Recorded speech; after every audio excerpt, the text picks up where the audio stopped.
So welcome again to everyone who is joining us this evening. This is our first ever Women Bike webinar on how to start and sustain a women's bike club. My name is Carolyn Shapansky. I'm the Director of Communications and Women Bike here at the League of American Bicyclists. And this evening I am joined by a trio of insightful and informative panelists. We are being joined by Liz Jose from We Bike NYC, Veronica Davis from Black Women Bike DC, and Sarai Snyder, the founder of CycloFemme and Girl Bike Love. So before we jump in, I would love to invite everyone on the webinar this evening to share some of the insight you're gleaning from the panelists and share some of your insight on Twitter if you so desire. We would love it if you would use the hashtag WomenBike, one word, and if you are able to kind of give a shout out to some of our panelists. Veronica is at BWBDC for Black Women Bike DC. We Bike is at We Bike NYC, and Girl Bike Love is at Girl Bike Love. So if you are liking what you're hearing and you'd like to contribute to the conversation on Twitter, we certainly invite you to do so. Before we jump in, since this is the first Women Bike webinar, I wanted to just give a really brief overview of what Women Bike is. We are a new program just starting in 2013, a program of the League of American Bicyclists.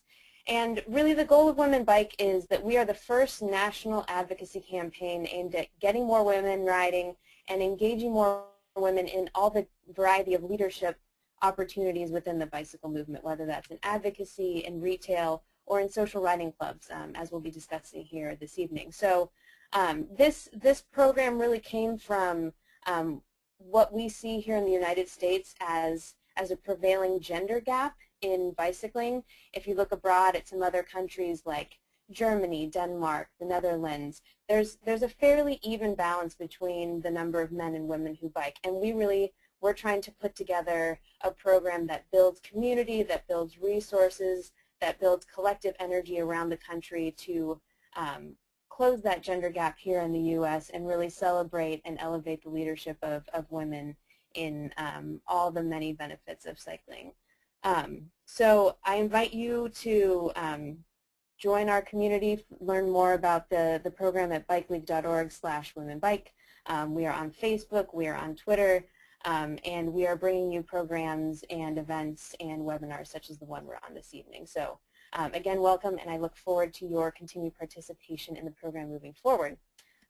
Real brief shout out to some of our leading sponsors.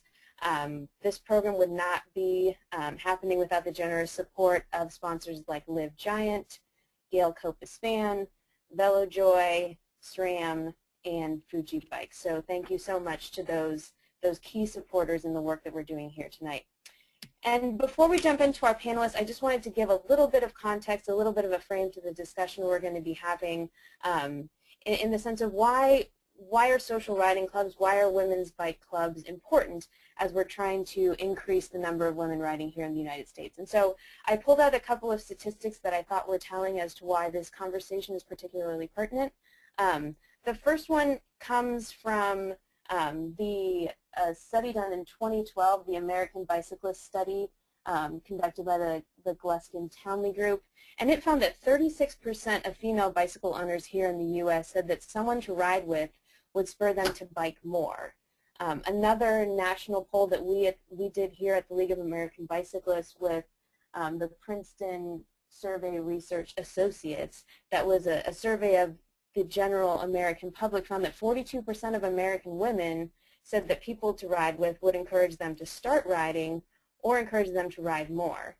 And finally, some research that the Bikes Belong Coalition did in 2010, and this was a study of bicyclists, found that 62% of the female respondents to their survey said that the social aspect, the riding with friends, was among their top motivations to ride. So clearly what we're talking about here today, how to start, how to grow, how to sustain a women's bike club, really does have the potential to start to move the needle on the number and frequency of women riding here in the United States. So without further ado, we will jump into our panelists. Just a little bit of an overview. The way it's going to work tonight, we wanted to be able to give you guys some practical and some inspirational tips in each of these areas that you can implement in your community. So each of the panelists will talk a little bit about 5 key points that they've found helpful in their organizing in their community. So in the first section, we'll hear from Liz Jose from We Bike NYC on how to start a women's bike club. We'll then move to Veronica Davis from Black Women Bike DC on how to grow a women's bike club. And finally, we'll hear from Sarai Snyder on how to sustain a women's bike club. And after that, there'll be plenty of time for question and answer so that we can have a little bit of a discussion amongst ourselves and field any questions that you guys have. So at this point, I will go ahead and turn it over to Liz. Hi. Thank you, Carolyn. Welcome, everybody. And my name is Liz Jose, and I'm the founder of We Bike NYC. And We Bike stands, the We in We Bike stands for Women's Empowerment.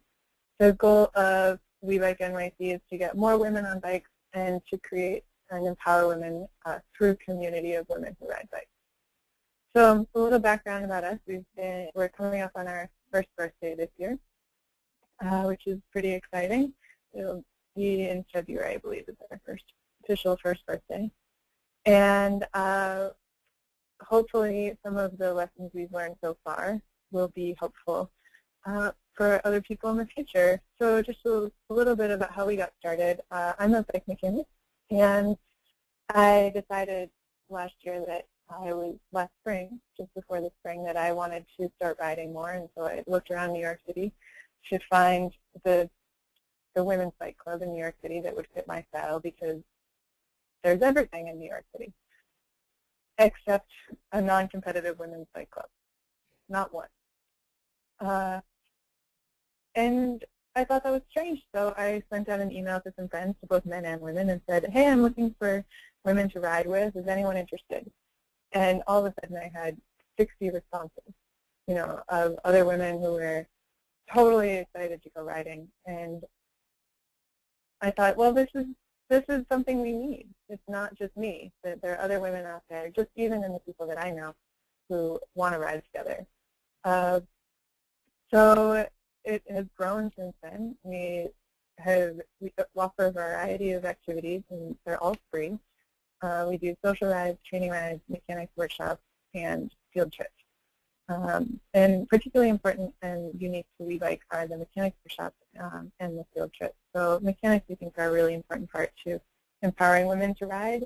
It's not just about getting on your bike. It's about feeling like you're in control when you're on your bike, and that you can fix any problems that come up when you're out there, and that you're empowered to really make this your own form of transportation. And field trips are important as well, because there are so many different ways to ride a bike. And especially in New York City, we wanted to find a way to both acknowledge the diversity of riders in New York City and allow people to explore different ways to ride a bike. So for example, we did a tour of local frame builders in Brooklyn and saw how bikes are actually made. We went to the velodrome and did a track clinic, a racing clinic. We did a polo clinic. We've done a ride with Achilles, which is a group that rides with visually impaired riders on tandems. We've been trying to become a gateway for women to find the biking community that fits their needs, and hopefully stay part of our community as well. So a few lessons that we've learned along the way. Number one is it's okay to start with low-hanging fruit. So we all want to save the world, and we all want everyone to ride a bike, but it's totally okay to start with the people who already ride bikes. You don't have to start with the most difficult people to reach. So these two pictures that we have up here on our screen now are, so small one in the upper right corner is our first ever We Bike ride. It rained, of course, and 3 people showed up. So one of those, that's one person who has ridden cross country already, one person who is training to ride cross country, and 3 Gore-Tex jackets. So these are obviously people who love to be on their bikes, who have all the equipment, who are, don't take much convincing to get out there.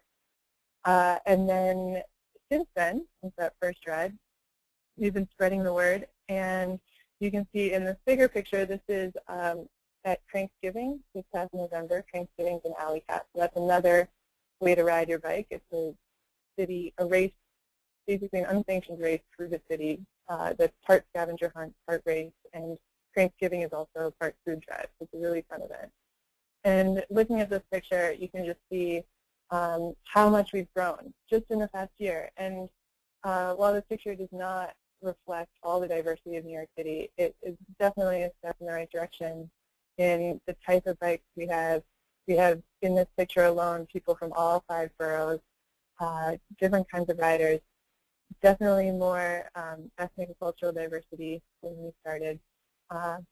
Very little age diversity in this photo, but we're working on that. So, you know, it's okay to start small, and some of the most important things about starting a bike group are energy and momentum. And you really need people who have energy and momentum and who are going to show up. You know, you don't have to convince every single time that, no, really, this is a good idea. You just want people to come out. So that was one of the first things we learned, that although we aren't there yet, it's okay to start small. So number 2 is keep track of everything. So this is one of our tabling events that we did last year. In New York City, there's an event every weekend in May during Bike Month, and we went to all of them. And this is a big one. It's when you're starting something, you're doing a million things. So even just on this table, you can see that we're making cupcakes, we're publishing a newsletter, we're making T-shirts, we're collecting email addresses, just on this table, you know, not to mention all the other things that are happening in organizing a group of people. So keep track, you know, what worked, what didn't work, where did we go, who was there, who signed up when, and write it all down. You don't have to process it, you don't have to organize it, just make sure that it's written down so sometime later you can look through it and say, uh-oh, this was a great use of our time, so many people signed up, this less of a good use of our time. Because in the beginning, you know, you have limited resources, limited manpower. And it'll help you keep going in the future. So number 3, don't go it alone, ask for help. This one feels obvious, but I bike because I like to be independent. I like to get where I'm going on my own. I don't like to wait for anybody else. I don't like to wait for the subway car. I don't want to have someone else be in control of how I get to where I'm going and what's happening during my ride. And I think that carries over into, for me at least, organizing a group. My first instinct is, well, I'll just do it. I'll just do it and we'll get there. But I think that that's not the best way to do it. There are so many incredible people, and the community of We Bike NYC has just continued to amaze me. So many incredible people with incredible skills. Knowing your own strengths and weaknesses as an organizer is really important, and mine have become very apparent to me as I've been working on this project. And some people that have been invaluable in this process have been one woman in particular, Laura, who is just an incredible people person and so good at talking to people and schmoozing and connecting with people, which it's not my strength. Aisha, who created our new website, which was just launched today, it's webikenyc.org, has done an incredible job of not only creating a site, but creating the feeling of openness, inclusiveness, and energy that we really wanted all online. Lynn has organized all of the events we've had, and her connections through the city have been invaluable. Aaron and Justine have been mechanics who have a totally different style of teaching that has been really accessible to different styles of learning. So there are just so many people out there with different styles, and it's not, don't think of it as, losing your vision, think of it as inviting other people into your vision. And also along those lines, ask for free stuff. Organizers want more women at their bike events, and they want more women in their shops. So anytime you can talk to shops and organizers and uh, tell them what you're doing and where your budget is. They're usually willing to help.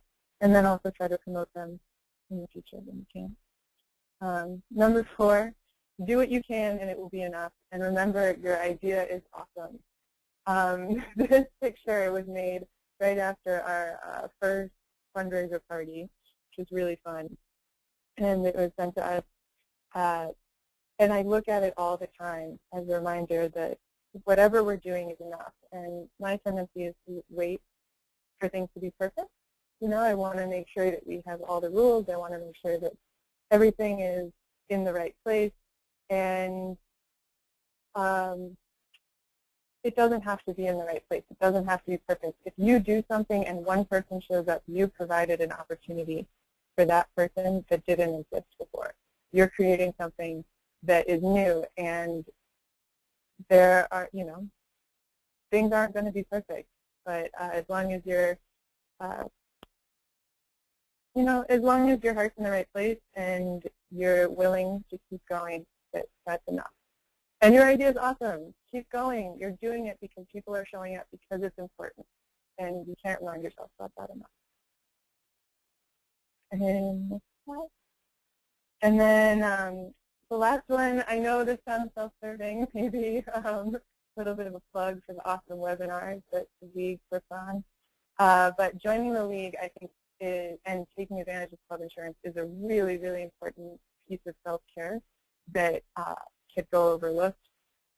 First of all, the League provides all these great opportunities and training activities, you know, like webinars and resources.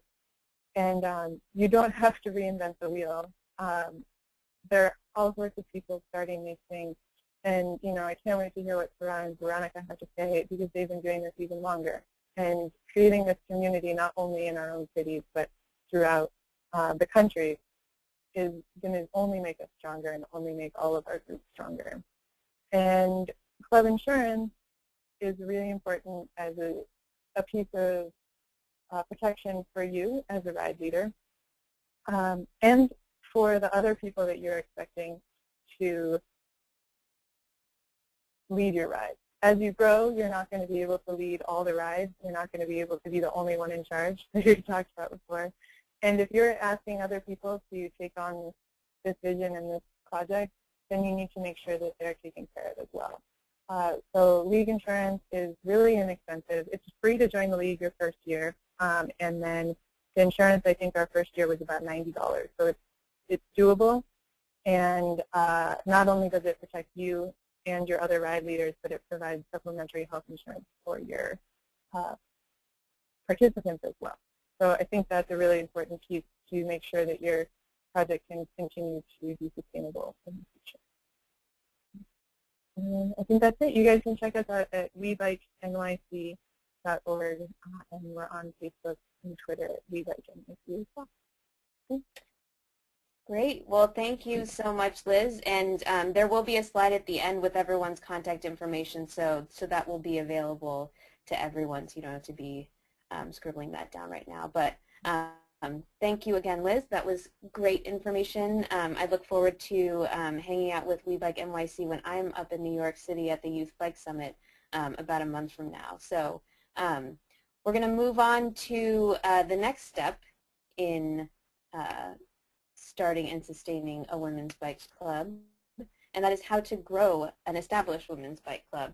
And so we're going to turn it over now to Veronica Davis, who's the founder of Black Women Bike DC here in the nation's capital, which really started as, I think it was just a couple of folks on Twitter, and it turned into a really vibrant movement here in Washington, D.C., literally almost overnight. So take it away, Veronica.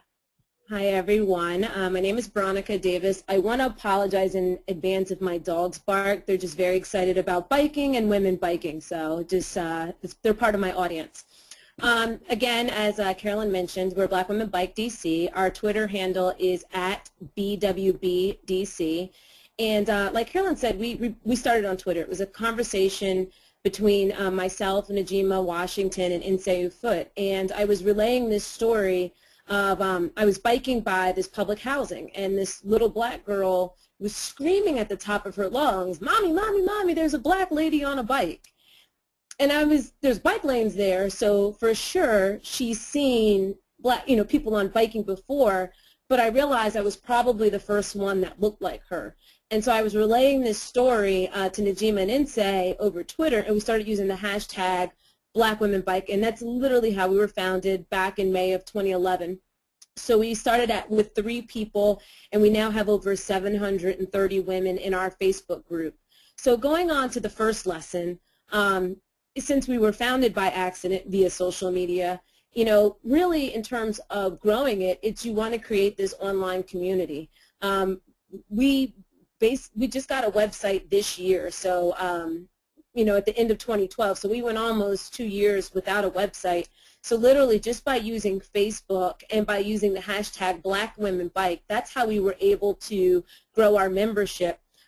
So initially we had, like I said, the 3 women, and within about 3 weeks we got up to 60 women, all just because of Twitter and Facebook. All of it was word of mouth. So use social media to your advantage. Use a hashtag that grabs people's attention. I mean, for us, Black Women Bike was in your face. It was very defined in who our target was, and so it was very easy for people to find us. Which leads us to number 2. It's craft a story and really pitch it to the media. A little background for those of you that don't live in the District of Columbia. In 2012, that was during the mayoral elections, and so you had a young mayor going up against a challenger who was a little bit older, and it was this kind of old Washington versus new Washington matchup. And through this process, there was a Washington Post author who came up with this term, myopic little twit. And basically, those were, the young 20, 30-somethings who loved their bike lanes and cupcakes and dog parks, and they're all young and white. And so that was this theme that played out during the mayoral elections. And so we used controversy to our advantage. We knew what the landscape was going in, and so to come out with something strong like Black Women Bike was very powerful. It was very kind of an in-your-face, tongue-in-cheek response to the environment that was being created. And so the Washington Post picked up on it immediately. They came out, they interviewed us, they talked to our members. We had a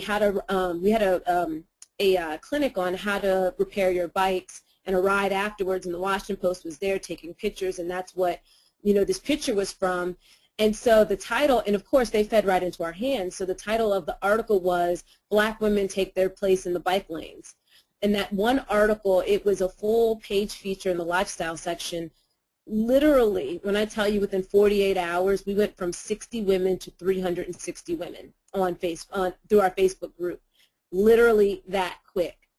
And so the media, not to say that they're all like sheep, but they can be like sheep. Once there's a story out there, then now everybody else wants to jump on this story. The story made it as far as Oregon. Even within the District of Columbia, we were featured on WHUR in the Taking It Through the Street section, and so it played during the Steve Harvey morning show. It was about 90 seconds of us talking about Black Women Bike and our next ride. Literally the next ride we had after the Washington Post article, we had about almost 30 women show up, 30 women all ages. We had women in their late 20s all the way up to late 60s, women who were triathletes, to women who literally said, hey, I bought a bike yesterday because I want to ride with you all. And so we created this story. Since then, we also were featured on WHUR on a whole special on Black women and biking and health. And from that, we gained about 60 more members. So we had these little, stories that were out there, and that's how we got up to, over 730 women today. Number 3, define your market, and market accordingly. Our market is very clear. Black women bike. It's a very clear market. And our vision is that Black women and girls of all ages ride their bikes for fun, health, wellness, and transportation. It's something that's very identifiable and it's very real. There are other clubs out there that target, the African American community, But what made us different was we're not just a touring club. We're not just about doing the century. You know, we are about creating an atmosphere that if you want to bike one block or you want to bike a century, there's something for you. You know, it's almost kind of like a bell curve. There's the 5% of people who are just never going to bike. There's the 5% of hardcore who are going to bike even when the temperature drops to 80 degrees. And so our focus was that group in the middle, that group that are maybe thinking about biking, but they haven't taken that step yet. And so we created an environment, especially through our Facebook group, for people to connect to. And that's very key in terms of your ridership. Number 4, helping people overcome barriers. Here are 2 quotes from our Facebook groups of how we've really been able to impact people. And, you know, again, we've had women that haven't biked in decades. And so we've had workshops that are very real. We had one on how to buy a bike. It seems so simple, just go buy a bike.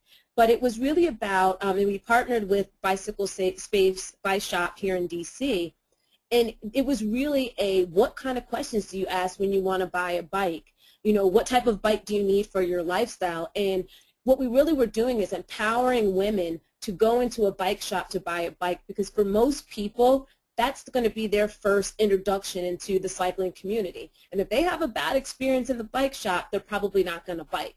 Or if they don't buy a bike that they like, they're probably not going to bike. And so really we wanted to empower women with the tools and the questions to ask so they could go and purchase a bike with confidence. We had another workshop on how to bike in the winter and at night. And it was giving people tips of how do you layer properly so that, you know, just because it's winter time, you stop biking. And so we have women who are triathletes who've never trained in the winter that are now biking this winter, even in this bitter cold weather. We also had another one on how to lock up your bike, how to put your bike on the front of a bus. These are all things that seem very seem very simple, but it's very real to people, because if people don't know how to do something, they're not going to want to do it. And so just really empowering people with all those tools. And for this upcoming year, we have a ride marshal training for some of our more experienced riders, and we're also in preparation for Bike to Work Day. And then also here in DC, we have a Street Smart safety campaign. We're going to be doing a seminar and a ride on the road, because even though people may be experienced cyclists, they may not be comfortable riding in an urban environment. And so we want to get people comfortable with riding with cars going by them in a bike lane. How do you signal? How do you protect yourself when biking on the street? So therefore we can help people in terms of the Bike to Work Day. And the other thing that we do is a ride buddy. Sometimes people say, hey, I want a bike to here, but I don't know how to do it. I don't know the path. Great. We'll send people to your house to bike it with you so that you can understand. So really it's about helping people overcome barriers, and then they become champions of this message. And the more people that you can get out on the street that are women that look like us, the more you can get more women out. Lastly, excuse me, you know, no woman is an island. It really is about finding partners. You know, we partner with a lot of the local shops in the beginning, and what that does is when you're not around, you have people that can sing your praises and that can pass on your message. So it's making sure they're clear on who you are, what you're about, and what you're trying to do. And that's been very helpful for us in growing our membership. And then lastly, you know, mutually beneficial relationships. You know, we started out, you know, again, it was kind of this accidental situation we found ourselves in. And, you know, I think a lot of times when people are in the startup phase, they feel like they immediately have to become a 501c3. And we went back and forth probably about 6-7 months of, you know, do we really want to do that? Because once you move into that realm, you get distracted, and it takes away a lot of your woman power in terms of some of the other things that you want to do. And so what we've done, and I'm very excited to announce that we have become a sponsored project of the Washington Area Bicyclists Association. So they are our fiscal sponsor, which allows us to use their 501c3. And for us, it takes off the administrative and the paperwork so that we can continue to plan great programming and continue to grow. And so that's what we have in terms of growing, and we will be online for any questions. And again, we are at BWBDC, and our website is blackwomenbike.org. Great. Well, thank you so much, Veronica. From grow, we're going to move on now to how to sustain a women's bike club over the long term. And for that, we're joined by Sarai Snyder. Many of you probably read her blog, girlbikelove.com. Many of you probably participated in the first annual CycloFem event on Mother's Day last year. And so Sarai's going to share some of her knowledge on once you start a club, once you get it growing, how do you sustain it for the long term? So take it away, Sarai. Hi, this is Sarai, and first of all, I wanted to tell you a little bit about Girl Bike Love. It's the hub and soul of women's cycling. At least that's our tagline. That's what we strive to be. Our goal is to educate and empower women in cycling, and if you want to check out the website, it's girlbikelove.com. We offer gear reviews and tech information and as much news as we can possibly find for women in cycling.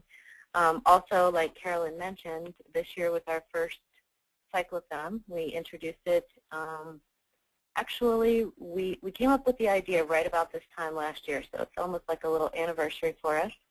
CycloFem is a global women's cycling day that's celebrated on Mother's Day. And in our first year, we had 163 rides registered in 14 countries.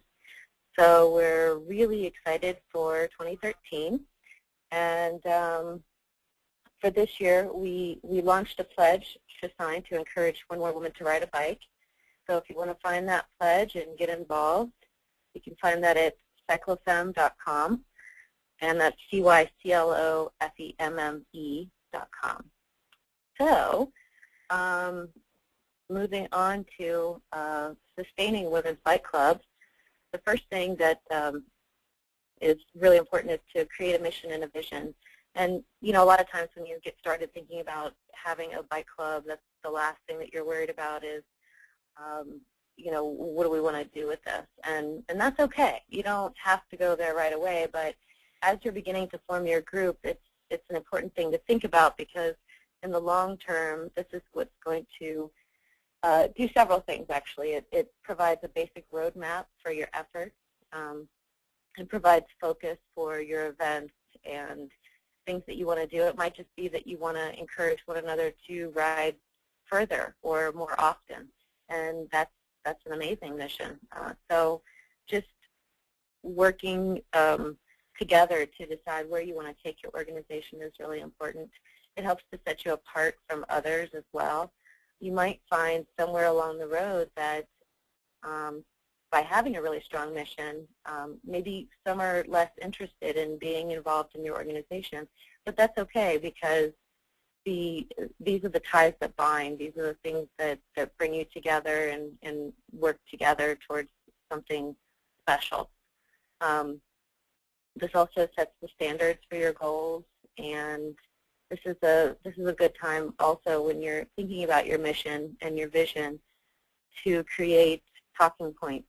So making sure that everyone that is involved in your organization and goes on your group ride knows how to describe the group and knows how to encourage others to come along and how is the best way to do that. That's how you grow it. That's how you are able to look to the future. And then moving on to number 2, it's really important to plan for succession. So maybe this young girl is a little bit too young to take on the organization in the following year, but things come up, things happen in our lives. Women are busy. We have a lot of responsibilities. So making sure that there is someone else that can take on the responsibilities if the organization's leaders need to change or take a break is really important to ensuring the future of the organization. It also helps to spread out the load a little bit and make sure that people don't burn themselves out, which is something that I've seen happen more than anything else in creating women's bike groups. We get so excited to be together and create change and move forward, but we all have this great passion and want to get involved in too many things, and then and I've been guilty of this myself. We miss out on future opportunities because we run out of energy, run out of steam. So making sure that there is not just one person that can control the website or has access to the social media or knows the ride routes or the plans for the coming year or any of those things, making sure that those things are available in documents online, maybe even to a select group of people. Also, it's really easy to have that desire to control everything because you want everything to be perfect and for as many people to get involved as possible. But that's another good way to kind of push people out of the organization. So be careful not to do that.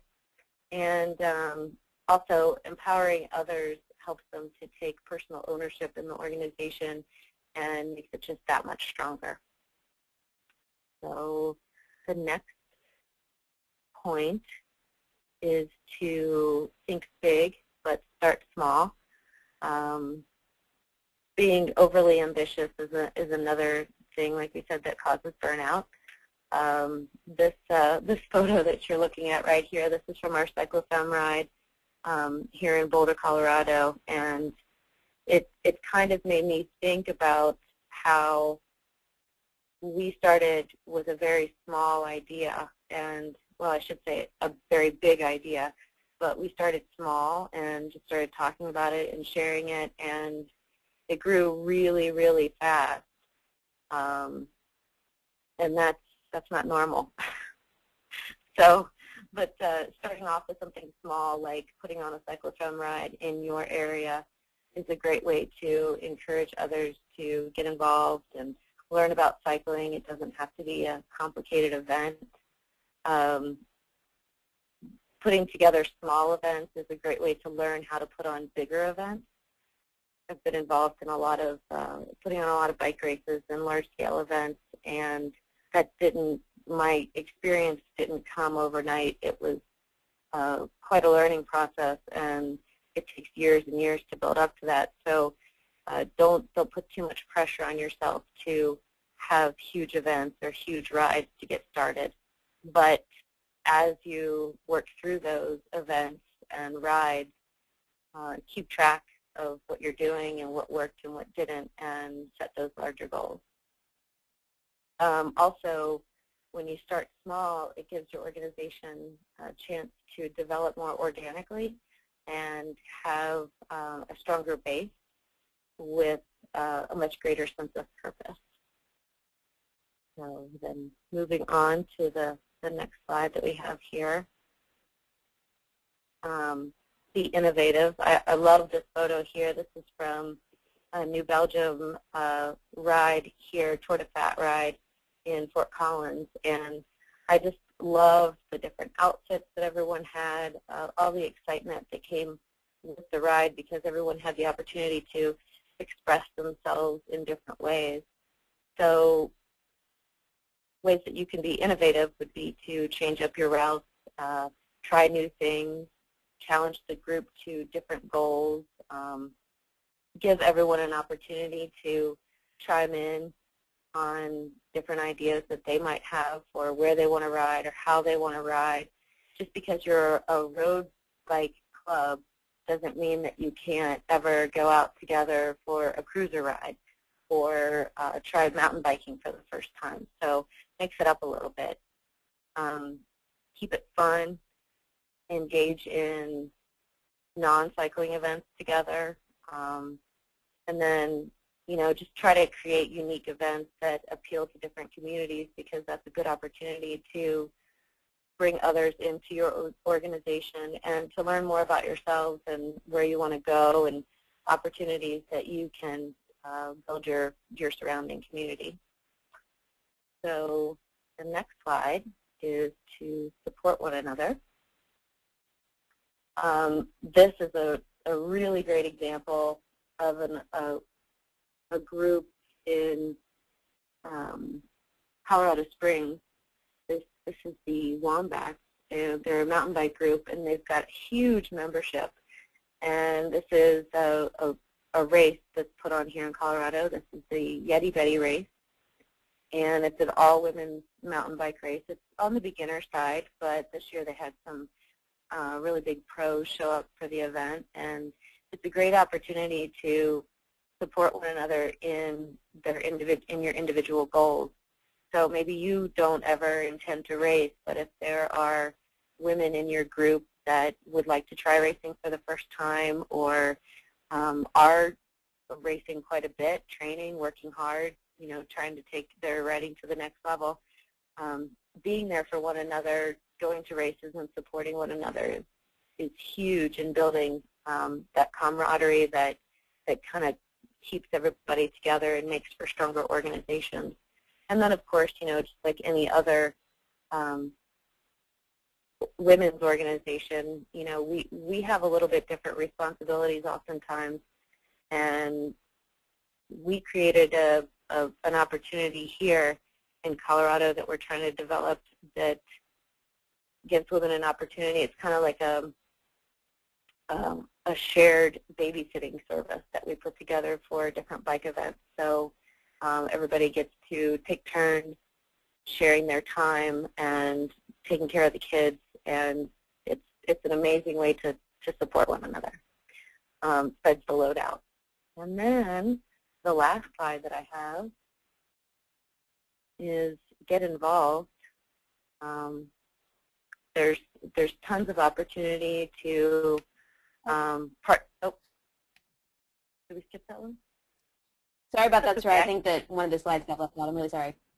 That's okay. I'll just talk about it really quick. Kind of goes along with the other one anyway. It's just to get involved, partner with local bike shops and businesses to promote and support one another. Once you start to develop a reputation in your community, then it's easier to sustain what you're doing because people look for you. They look forward to seeing you.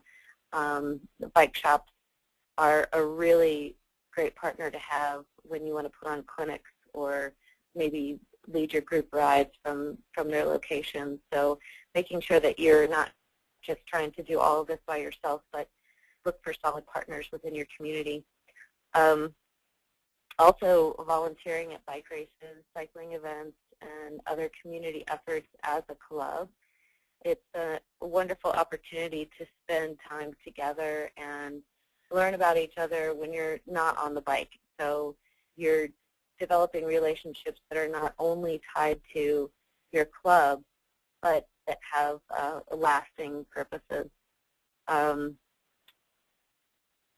This gives you an opportunity to also challenge one another. And then there's also a great opportunity to get involved with national networks that provide support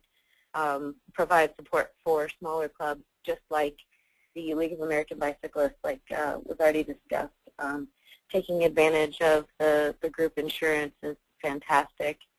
And then also along those lines, later this month, in February, we're launching a new program through Girl Bike Love for women to create their own Girl Bike Love clubs. And so we'll be offering lots of support for developing sponsorships and developing partners in your community and giving, simple instructions on how to put on a group ride, how to get folks involved in moving forward. So that's all I have.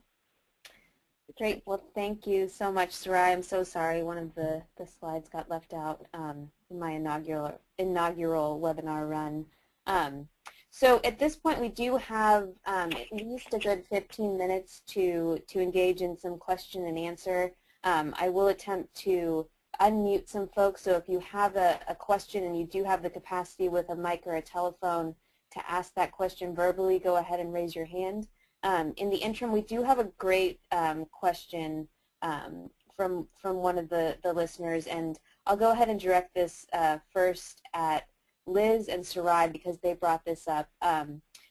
This person asked, what ways have you found to get other women participants to take responsibility for rides, events, or administration, particularly on an ongoing basis. So this notion of, you know, sharing responsibility, engaging folks, but how do you encourage that type of participation, especially on an ongoing basis?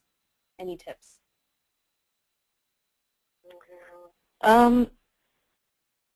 This is Sarai. I have a suggestion. One of the ways to do that is just to make sure that the information is available. So a lot of times people don't necessarily realize how much work is involved in putting these groups together and planning everything. But if they are given the opportunity to see what is actually going into everything, many times they'll step up. I tend to use a shared drive, such as Google Documents, to make everything available to talk about what's going on, and just put a spreadsheet out there that has the tasks, and give people the opportunity to fill their name in and take responsibility for something. And you know, everybody's situation is different, so you can't expect people to take on too much, but be sure that you appreciate what they do. So that makes a huge difference. Don't necessarily ask for them to do more once they've done something. Just give them credit for what they've done. Yeah, so we've also, this is Liz, and for We Bike, we've also used Google Docs a lot. And the other thing that we do is we have monthly organizing meetings. It's called the Officers Club, and they're open to everyone. And I think those meetings, in a lot of ways, do feel like a club, and it's a chance for us to come together. We started off meeting in the bike shop where I work, and that was a really nice thing to have the guys in the shop would leave, and we would have our own space in the bike shop. And now we've graduated to a place at the table, which is great.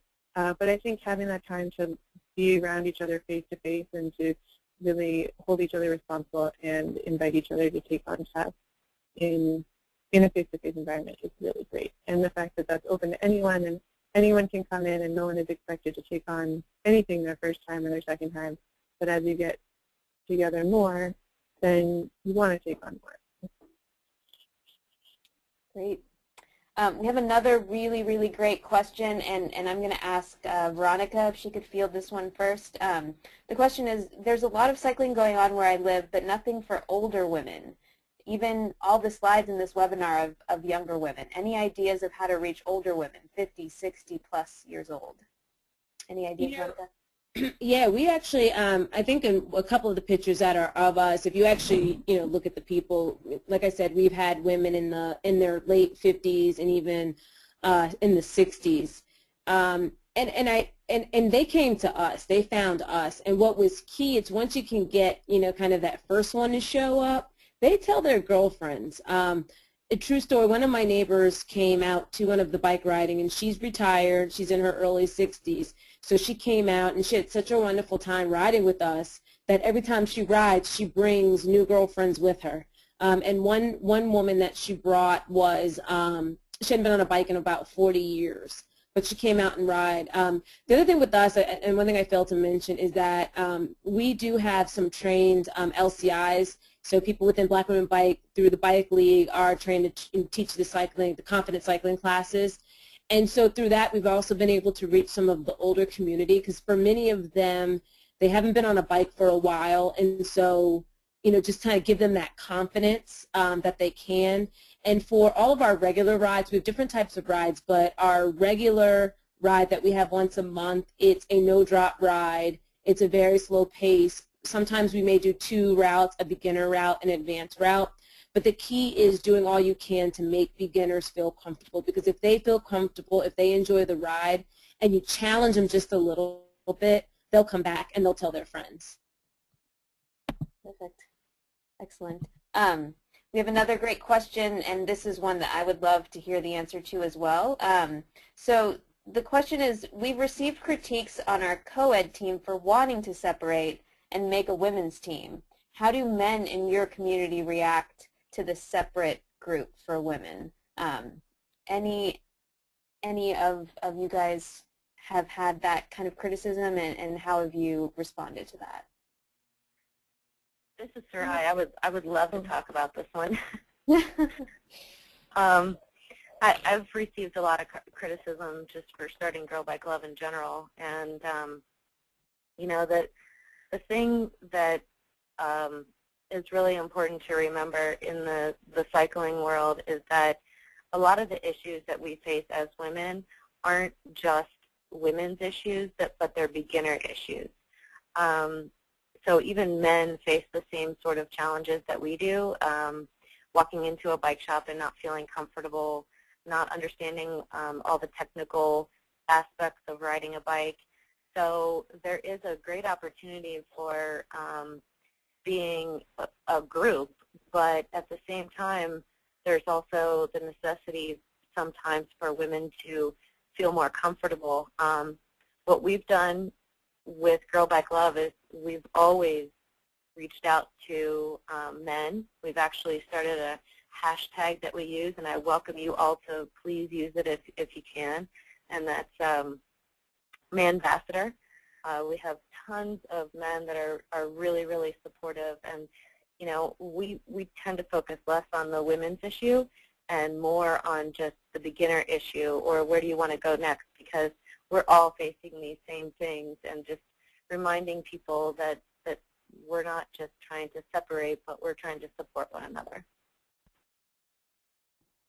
Yeah, I would say that we've gotten, this is Veronica speaking, we've gotten a lot of criticism because it's not only a women's group, but then now, you know, you have the black part in, and that's a challenge. And our reaction, again, it's why you have to just kind of be bold, and you have to embrace who you are and know who you are and know your mission and your vision.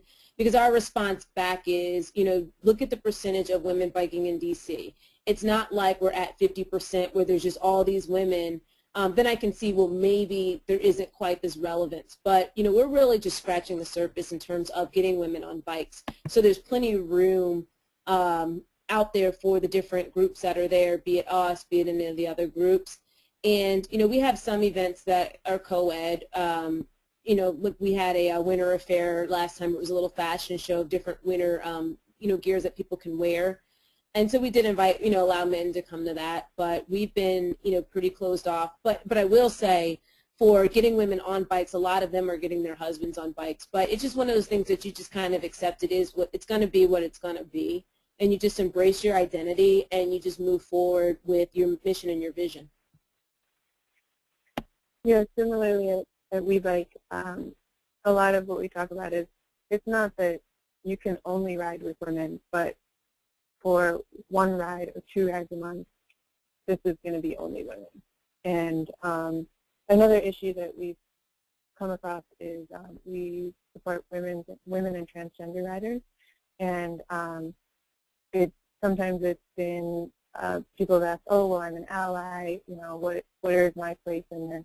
And what we've come to is that really when we explain who we are and what we want to do, and that our goal is to provide a safe space and then welcoming and inclusive space for people who are generally marginalized in the cycling community, that the people who choose to ride with us are the people who need that. And that we've received a lot of support from all different communities, more support than not. And I think that people who are really upset about it can probably are going to be looking for a different group to join in that case. Thank you so much. Those are really great tips and advice. Kind of along those lines, there's another question about how do you effectively partner with other women's organizations, women's bike groups in the area, if they do exist? And I'll extend that further and say, how have you partnered with other bike groups effectively, and have there been any challenges in that regard, and how have you overcome them?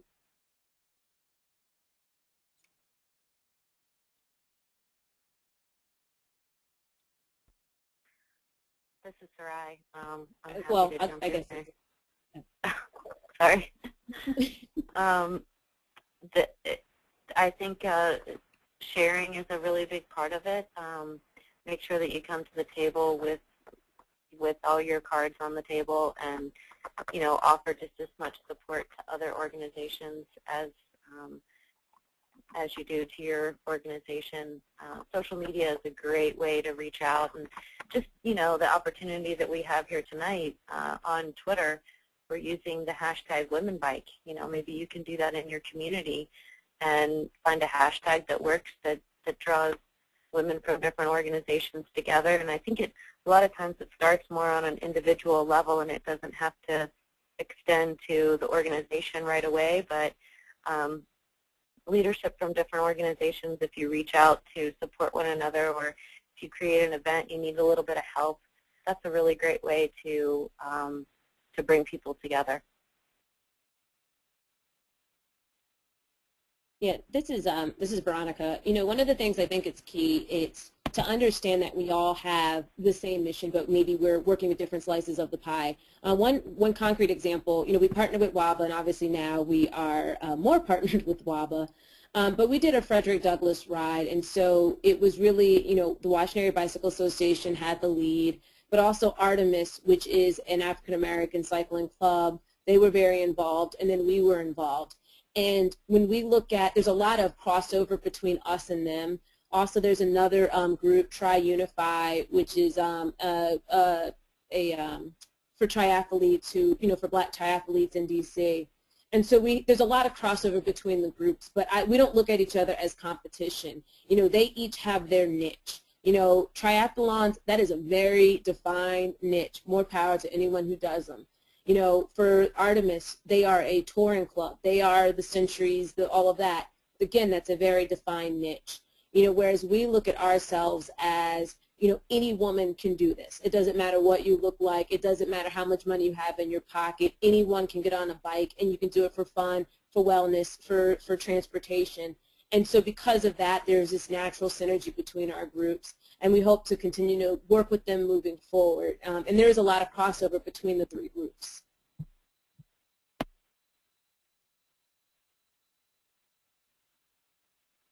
Great, thanks so much, you guys. I think we'll go ahead with one more question, and then we'll wrap it up. I have a couple of real quick announcements about what's coming up for Women Bike.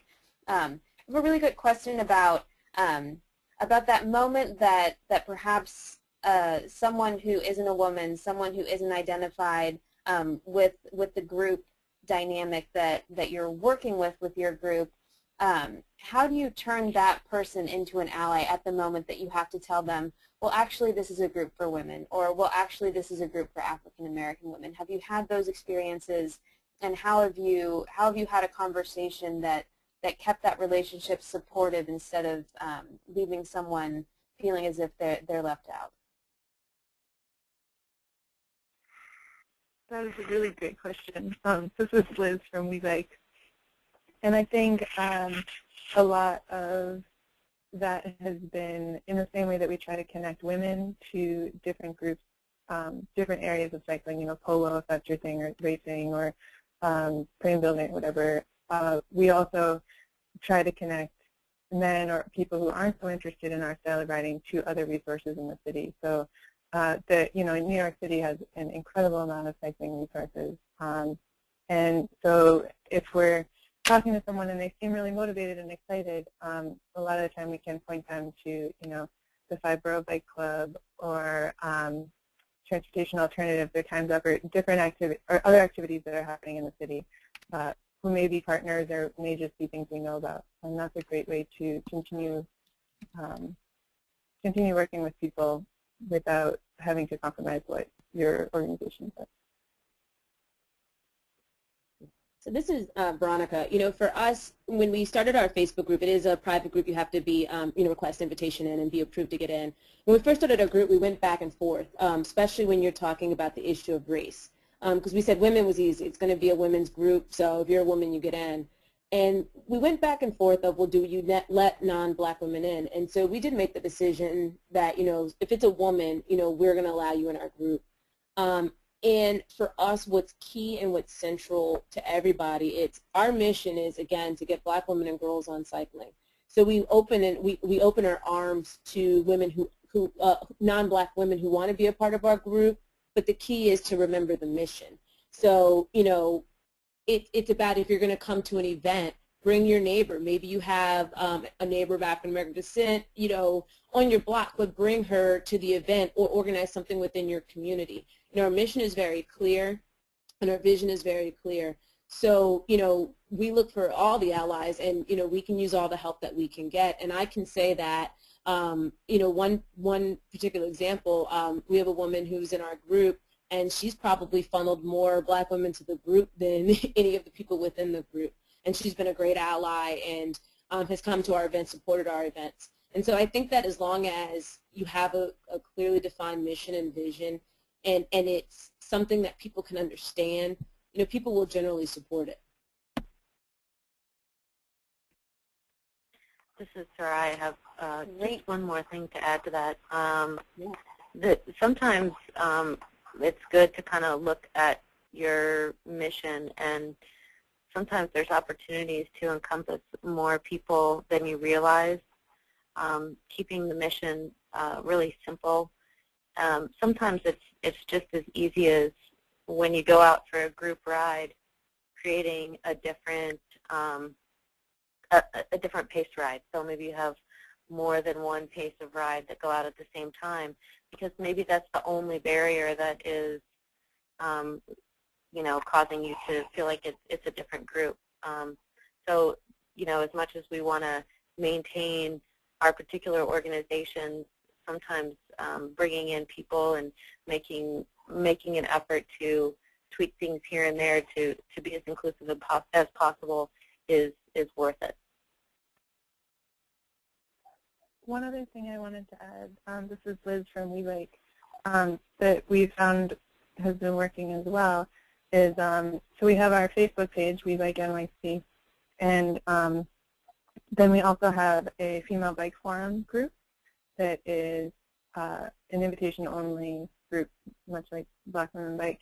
And in that one is we try to keep it to women and female identifying, or women and trans people in that group. And so that's one place where women and trans folks have a forum that is just for them. But the Facebook page is somewhere where our entire extended family of supporters can interact and support each other. So there's different ways to have different, you can have different areas of support or different circles of support. And I think that's great too. Great. Well, thank you again to all of our panelists. Like I said, we will have this recording, and it'll be up on bikeleague.org/womenbike by the end of the week.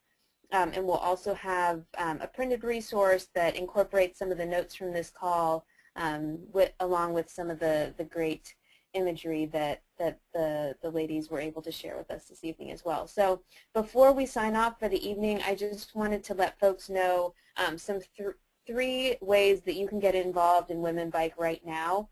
The first of which is to subscribe to our e-news. And again, you can do that by going to our website, bikeleague.org/womenbike. We have so much going on in the next month even alone. So make sure that you're signed up so you know when the next webinar is, what's going on around the country with different women's initiatives, and stay plugged into the community that we're growing here with Women Bike. Number two, and possibly most importantly, attend the National Women's Bicycling Forum. It's the second annual event in conjunction with the National Bike Summit here in Washington, D.C. It'll be held on March 4th, an all-day event starting at 9, going to 4 o'clock. We'll have breakout sessions. We'll have keynote speakers, including Georgina Terry, Jackie Phelan, Jenna Burton, the founder of Red Bike and Green, so many other women who will absolutely inspire and inform your efforts to get more women riding in your community. So I strongly encourage you to check that out and join us on March 4th here in Washington, D.C. And then finally, join us on Facebook and follow us on Twitter, and have that daily connection to, like I said, what's going on around the country with efforts like Black Women Bike, like We Bike NYC, like Girl Bike Love, so that you can stay plugged in and we can kind of grow this energy and this momentum together as we work to close the gender gap here in the United States in bicycling. So if you have any questions, please do not hesitate to contact me. That's my email there at the bottom and my phone number here at the office. I look forward to answering any questions you have, and like I said, continuing this conversation as we continue to develop the Women Bike program here at the League with the help of you and great women like we've heard on the webinar here tonight moving forward. So thank you again for everyone participating this evening, and with that we will sign off for the evening. Thank you so much.